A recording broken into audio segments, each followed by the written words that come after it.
కాకినాడ జిల్లా సిహెచ్ అగ్రహారానికి చెందినటువంటి 2 ఏళ్ల పసిపాప జ్ఞానేశ్వరి అదృశ్యమై నేటికి 12 రోజులు గడుస్తోంది. జ్ఞానేశ్వరి అదృశ్యమై 12 రోజులు గడుస్తున్నప్పటికీ జ్ఞానేశ్వరి ఆచూకీ మాత్రం ఇప్పటివరకు లభ్యం కాలేదు. జ్ఞానేశ్వరి ఆచూకీ లభ్యం కాకపోవడంతో తన తల్లిదండ్రులు కన్నీరు మున్నీరుగా విలపిస్తూ ఉన్నారు, తల్లడిల్లిపోతూ ఉన్నారు. 200 మందికి పైగా పోలీసులు ప్రత్యేక బృందాలుగా ఏర్పడి మరి జ్ఞానేశ్వరి కోసం ఆ ప్రాంతాన్ని మొత్తాన్ని జల్లెడ పడుతూ ఉన్నారు. ఎన్డీఆర్ఎఫ్ బృందాలతో పాటుగా ఎస్డీఆర్ఎఫ్ బృందాలు కూడా జ్ఞానేశ్వరి కోసం ఆ చుట్టుపక్కల ఉన్నటువంటి చెరువులు, కుంటలు, బావులు, అలాగే బోరు బావుల దగ్గర కూడా వెతికేటువంటి ప్రయత్నం చేస్తూ ఉన్నారు. అన్ని కోణాల్లో కూడా పోలీసులు ఇప్పటి వరకు దర్యాప్తు చేస్తూ ఉన్నారు. తొలుత జ్ఞానేశ్వరిని ఎవరైనా కిడ్నాప్ చేసి ఉండొచ్చా అనేటువంటి కోణంలో వారు విచారణ చేశారు, దర్యాప్తు చేశారు. ఆ తర్వాత అటవీ మృగాలు ఏవైనా జ్ఞానేశ్వరిని ఎత్తుకు వెళ్ళి ఉండొచ్చా అనేటువంటి కోణంలో కూడా దర్యాప్తు చేయడం జరిగింది. తదుపరి ఆ విచారణలో దర్యాప్తులో భాగంగా అసలు జ్ఞానేశ్వరి మిస్ అయిన రోజు అక్కడ ఆ ప్రాంతంలో ఉండేటువంటి సెల్ టవర్స్ ఆధారంగా వారు ఆ ఫోన్ కాల్స్ ఆ సమయంలో ఏవేవి ఉన్నాయో వాటిని ట్రేస్ చేసేటువంటి ప్రయత్నం చేసి ఆ రికార్డింగ్స్ ప్రకారంగా కొంతమందిని అదుపులోకి తీసుకొని వారిని విచారించినట్లుగా, విచారణ తర్వాత వారిని వదిలేసినట్లుగా రకరకాల వార్తలను అయితే మనం చూసాం. సో సెల్ టవర్ ఆధారంగా జ్ఞానేశ్వరి మిస్ అయిన రోజు ఏ సమయానికి మిస్ అయిందనే దాని ప్రకారంగా కాల్ రికార్డింగ్స్ని వాళ్ళు పరిశీలించినట్లుగా కూడా తెలుస్తోంది.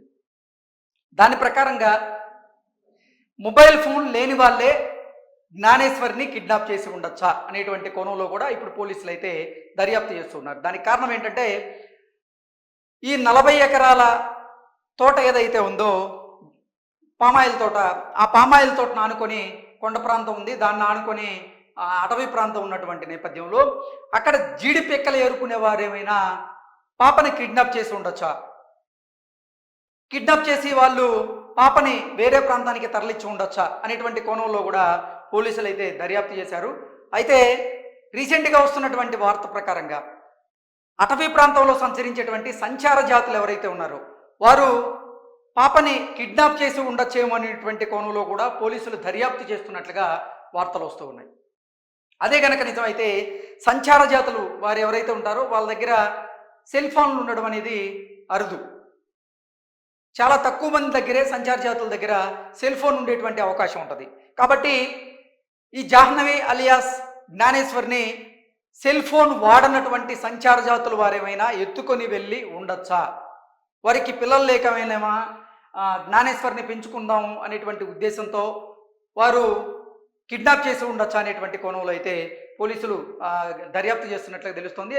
ఇంకొకటి అటవీ మృగాలు ఏమైనా జ్ఞానేశ్వరిని అటవీలోకి లాక్కెళ్ళి ఉండొచ్చా అనేటువంటి కోణంలో కూడా పోలీసులు దర్యాప్తు చేస్తున్నటువంటి క్రమంలో నిన్న ఫెన్సింగ్ దాటింది జాహ్నవి అని పోలీసులు నిర్ధారణ చేసుకున్న తర్వాత ఆ ఫెన్సింగ్ దగ్గర ఈ జ్ఞానేశ్వరికి సంబంధించినటువంటి జుట్టు, అలాగే కుక్కకు సంబంధించినటువంటి జుట్టు కూడా దొరికినటువంటి నేపథ్యంలో అది ల్యాబ్కి అయితే పంపించారు. అది ల్యాబ్ నుంచి వచ్చిన తర్వాత అది జ్ఞానేశ్వరికి సంబంధించినటువంటి హెయిరా కాదా అనేది నిర్ధారణ చేసుకుంటారు. ఒకవేళ కనుక అదే జ్ఞానేశ్వరికి సంబంధించినటువంటి హెయిరే కనుక అయ్యి ఉంటే ఫెన్సింగ్ తను దాటిందా లేదంటే ఎవరైనా దాటించారా, తనను ఎవరైనా కిడ్నాప్ చేసి బలవంతంగా ఫెన్సింగ్ దాటించేటువంటి క్రమంలో తన జుట్టు ఆ ఫెన్సింగ్కి ఏమైనా అతుక్కొని ఉండొచ్చు అనేటువంటి కోణంలో కూడా పోలీసులు అయితే దర్యాప్తు చేసేటువంటి అవకాశం ఉంది. ఈ నేపథ్యంలోనే అన్ని రకాలుగా అయితే అన్ని కోణాల్లో పోలీసులు దర్యాప్తు చేస్తున్నారు. ఎన్ని రకాలుగా పోలీసులు దర్యాప్తు చేస్తున్నప్పటికీ ఇప్పటి వరకు మాత్రం ఈ అదృశ్యమైనటువంటి కేసులో పురోగతి అయితే లేదు. కానీ ఆ పాప సురక్షితంగా తిరిగి ఇంటికి రావాలని, ఆ కన్న పేగు పడేటువంటి ఆవేదన, బాధ ఏదైతే ఉందో ఆ బాధ చూడలేక చుట్టుపక్కల స్థానికులు కానీ అలాగే అక్కడికి వెళ్ళినటువంటి అధికారులు కానీ నిజంగా పాప త్వరగా రావాలి, సురక్షితంగా పాప తిరిగి రావాలని అయితే కోరుకుంటున్నారు. నిజంగా 2 తెలుగు రాష్ట్రాల్లో ఈ పాప అదృశ్యం కేసు సంచలనం సృష్టించినటువంటి నేపథ్యంలో ప్రతి ఒక్కరు కూడా పాప సేఫ్గా తిరిగి రావాలి, అభంశుభం తెలియనటువంటి ఆ చిన్నారికి ఎవరు ఆపద తెలపెట్టకూడదు అనేటువంటి కోణంలోనే చాలామంది అయితే భగవంతుడిని ప్రార్థన చేస్తున్నారు. Thank you so much.